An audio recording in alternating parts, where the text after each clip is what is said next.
There's some concern among moderates and independents that you vote too often in support of President Trump's agenda. What do you say to voters who may have supported you in the past who have that concern and they're considering voting for the Democrat this cycle? Well, my approach has not changed in any way. I have worked with 5 presidents. I've supported them when I think they're right. I have not hesitated to oppose them when I think that they're wrong. That's always been my approach. It hasn't changed over the years. Time after time, I am ranked as the most bipartisan member of the Senate. I work with members on both sides of the aisle, and that's the way that you get things done in Washington. Well, I've known Troy, but not well, for many, many years. He's been in Augusta for, I think, 24 years, and he's from Aroostook County, as am I. So I've known of him for a long time. Troubling reports just in the last day or two. I'm sure you've seen them about his past. What are your thoughts on that? And is he another Grand Platinum? I don't know. He's the one who needs to respond to those reports. I'm not going to comment on them, but I will say that based on widespread reporting, it appears that he struggles to control his temper. Senator, Democrats have been critical of you and oversight of ICE, saying that you've given them a lot of money without any guardrails. Can you respond to those? Well, first of all, it's not true that I did not put guardrails into the funding bill for the Department of Homeland Security. There were 3 in particular. One was $20 million for body-worn cameras. Those are critically important. The tragic shooting of Mr. Duran Guerrero in Bitterford demands a thorough investigation, and it would be greatly facilitated if the agent had been wearing a body-worn camera. So the good news is that I talked to the ICE director, and now all of the agents who would be involved in any enforcement activities have body-worn cameras in the state of Maine, and they have been trained in their use. 2 other safeguards that were included.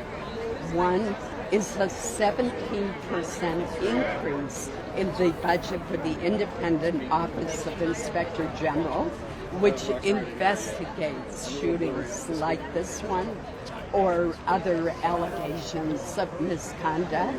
And a third was additional funding for de-escalation training.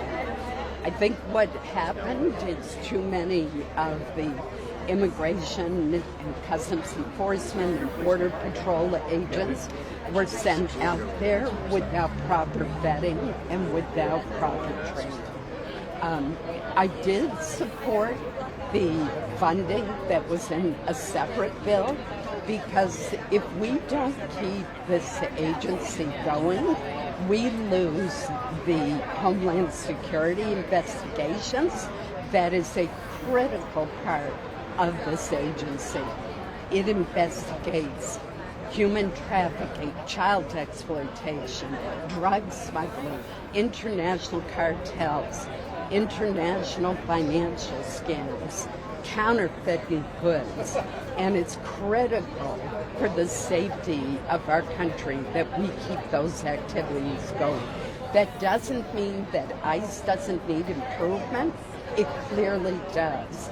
And I am working on additional reforms to legislatively mandate them to supplement the 3 reforms that I already mentioned, such as the body. Senator Collins, one follow on that. The reported shot gloves that ICE is rolling out reportedly for using the de-escalation funding, is that the sort of use that you envision when you pass that bill? It's not.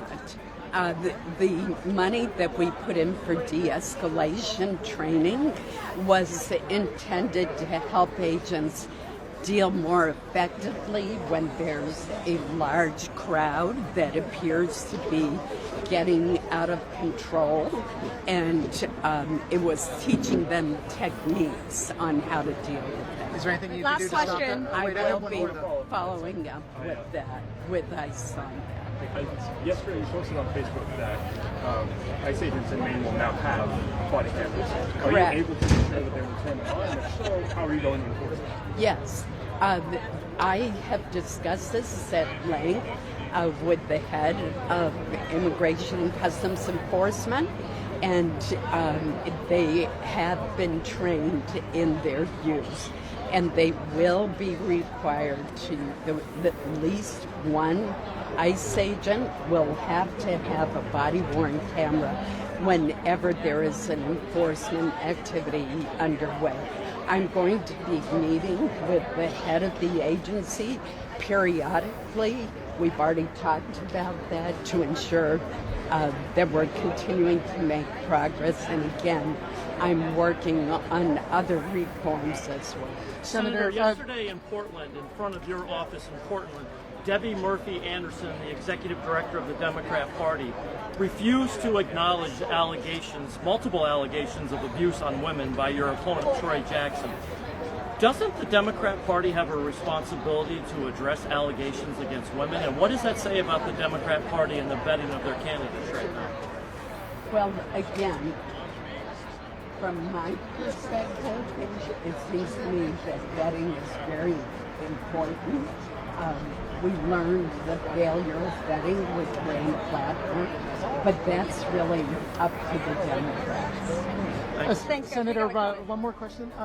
Fox News poll that came out this week showed some concern among moderates and independents that you vote too often in support of President Trump's agenda. What do you say to voters who may have supported you in the past who have that concern and they're considering voting for the Democrat this cycle? Well, my approach has not changed in any way. I have worked with 5 presidents. I've supported them when I think they're right. I have not hesitated to oppose them when I think that they're wrong. That's always been my approach. It hasn't changed over the years.